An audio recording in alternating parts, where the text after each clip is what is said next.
বৰক্ষেত্ৰীত কংগ্ৰেছৰ ব্যতিক্ৰমী প্ৰচাৰ ঘৰে ঘৰে নিৰ্বাচনী প্ৰচাৰত নামিছে জিলা পৰিষদৰ প্ৰাৰ্থী আব্দুল কাদেৰ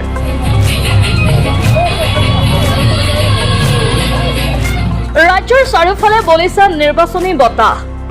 ৰাজ্যৰ সমান্তৰালকৈ নলবাৰী জিলাতো বলিছে পঞ্চায়ত নিৰ্বাচনৰ বতাহ নলবাৰীৰ বৰক্ষেত্ৰীত এক ব্যতিক্ৰমী ৰূপত নিৰ্বাচনী প্ৰচাৰত নামিছে এগৰাকী প্ৰাৰ্থীয়ে ৰাজহুৱা সভা সমিতিৰ পৰিৱৰ্তে ভোটাৰৰ ঘৰে ঘৰে গৈ ৰাইজৰ দৃষ্টি আকৰ্ষণ কৰিছে এগৰাকী প্ৰাৰ্থীয়ে 6 নং বৰক্ষেত্ৰী পশ্চিম নলবাৰী জিলা পৰিষদৰ কংগ্ৰেছ দলৰ প্ৰাৰ্থী আব্দুল কাদেৰে লৈছে এই ব্যতিক্ৰমী পদক্ষেপ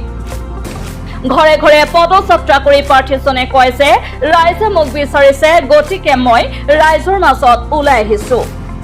তেওঁ কয় যে বিজেপিৰ আঁচনিয়ে আজিলৈকে দৰিদ্ৰ জনতাক ঢুকি পোৱা নাই যাৰ বাবে জনতা ক্ষোভিত হৈ আছে আৰু এই নিৰ্বাচনত ভোটদানৰ জৰিয়তে ৰাইজে ইয়াৰ উচিত প্ৰত্যুত্তৰ নিশ্চয় দিব প্ৰায় 44,000 ভোটাৰ থকা জিলা পৰিষদীয় এলেকাটোত কংগ্ৰেছৰ প্ৰাৰ্থীগৰাকীয়ে ৰাইজৰ পৰা বিপুল সঁহাৰি লাভ কৰা বুলিও কয় আনহাতে বিজেপি চৰকাৰে মুছলমান ৰাইজৰ ওপৰত চাপি দিয়া ৱাকফ বিলৰ বিৰুদ্ধেও সৰব হৈ চৰকাৰক সমালোচনা কৰে কংগ্ৰেছৰ প্ৰাৰ্থীজনে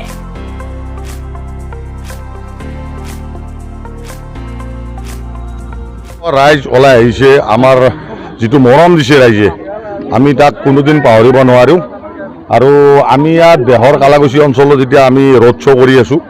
আমাক ইয়াত শ মানুহ আহি আমাৰ বয়সস্থ পুৰুষ মহিলা লগতে ল'ৰা ছোৱালী যিমান আছে আহি পেলাই আমাক বহুত মৰম যাচিছে আৰু আগন্তুক দিনত আমি ভাবোঁ আমাৰ গোটেইকেইটা কেণ্ডিডেটৰে খুব ভাল ফলাফল হ'ব এতিয়া মানে তাত এনেকুৱা ধৰণৰ এটা কথা আছে কেন্দ্ৰত আৰু ৰাজ্য চৰকাৰৰ যি আঁচনি দিছে সেই আঁচনিবিলাক এতিয়ালৈকে জনসাধাৰণৰ মাজলৈ যোৱা নাই পোৱাৰ কাৰণে এতিয়ালৈকে আমাৰ লগত কংগ্ৰেছ দলৰ লগত ৰাইজ এতিয়াও মুছলমান ৰাইজ আছে আমাৰ হিন্দু সমাজো আছে যিবিলাকে এতিয়ালৈকে অৰুণোদয় বা এনেকুৱা ধৰণৰ কোনো স্কিম পোৱা নাই গতিকে এইবাৰ আমি ভাবিছোঁ গোটেই অসমতে অসমৰ ৰাইজে এইবাৰ বিজেপিক এটা প্ৰত্যুত্তৰ দিব আৰু ইয়াত উচিত প্ৰত্যুত্তৰ পাব এতিয়া আমি আছোঁ ইয়াতে বলোৱা গংগাপুৰ পঞ্চায়ত আৰু ইয়াত আমি এই মাইনৰিটি মেজৰিটি বুলি কথা নাই আমি গোটেই পঞ্চায়ততে আমি লিড লৈ ওলাই যাম মানে কথাটো এনেকুৱা ধৰণৰ আমি ৰাইজে যিহেতু আমাক বিচাৰিছে ৰাইজে আমাক কৈছে যে এবাৰ আমাক ঘৰে ঘৰে মানে দেখাই দি যাব লাগে তাৰপিছত আমি আপোনালোকক মৰমটো দিম সেইকাৰণে আমি এই গোটেই তাৰমানে জিপিখনত যোৱাকালি আজি আমি ৰাইজৰ ওচৰত যাই আমি ৰাইজৰ ওচৰত ভোট ভিক্ষা মাগিছোঁ ৱাকফ বোৰ্ডখন বিজেপি গভৰ্ণমেণ্টে যেনেকুৱাকৈ সংশোধনী কৰি বলপূৰ্বক সংশোধনী কৰি পেলাই যিটো আমাৰ মুছলিম সমাজক ক্ষতি কৰিবলৈ গৈ আছে সেইটো আমি কোনোপধ্যে মানি নলওঁ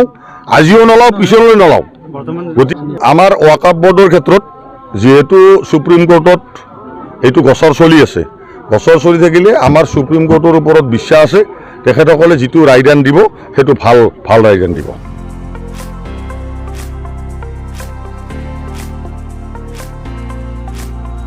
মুকালমাৰ পৰা আমজাদ হুছেইনৰ ৰিপৰ্ট এম ভি লাইভ